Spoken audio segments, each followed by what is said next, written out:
An Ayurveda doctor and an actor from Mumbai distributes free tiffin to nearly 320 aged people who have been abandoned by their children.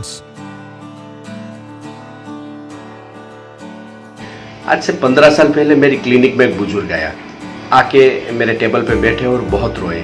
तो मैंने uncle को पूछा, uncle क्या तकलीफ है, आप बताइए मुझे। तो उसने मुझे बताया कि मेरे 3 बेटे हैं, ना तो हमको खाना देते हैं और ना ही हमारा ध्यान रखते हैं। तो ये भारत देश में अपने माँ बापों की ये पोजीशन देख के मुझे बहुत दुख हुआ। तो मैंने अंकल को बोला कि अंकल आप टेंशन मत लीजिए, कल से मेरे घर से टिफिन आएगा। But soon, Dr. Uday realized that the problem was much bigger and deeper than he ever imagined. Mumbai जैसे महानगर में जगह का प्रॉब्लम समझ में आता है, जनरेशन गैप समझ में आता है, पैसों का प्रॉब्लम समझ में आता है, लेकिन एक बेटा अपने माँ बाप को खाना नहीं दे, वो बात आज से मुझे 15 साल पहले भी समझ में नहीं आ रही थी और मुझे आज भी समझ में नहीं आ रही है। He put up posters and banners asking those abandoned by their children to come to him.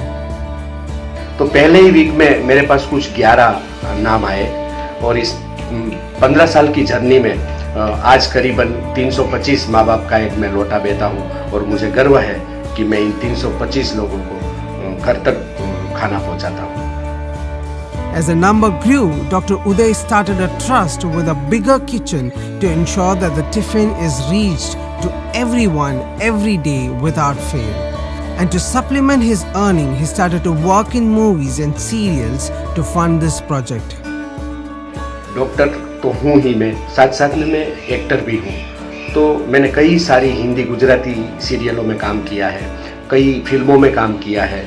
Hindi सीरियलों में मेरे पास तारक मेहता का उल्टा चश्मा, पवित्र बंधन, CID, यम है हम जैसी कई मातबर सीरियल मैंने की है और उनमें से जो आमदनी होती है मेरे पास वो मैं ये टिफिन सेवा में अर्पण करता हूँ। Dr. Uday's commitment to this cause is much deeper than simply providing a tiffin. He looks after the emotional and mental well-being of his parents as well.